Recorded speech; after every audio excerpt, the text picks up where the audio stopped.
These are the latest batch of Rohingya refugees who've arrived into Bangladesh from Myanmar.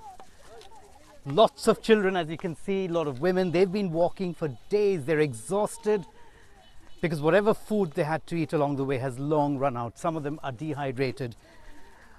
But the biggest thing for them is they've made it to relative safety. Now, over on that side is Myanmar's Rakhine State, where over the past few days we've seen fresh fires break out, apparently from burning villages. There's no way, of course, to verify this.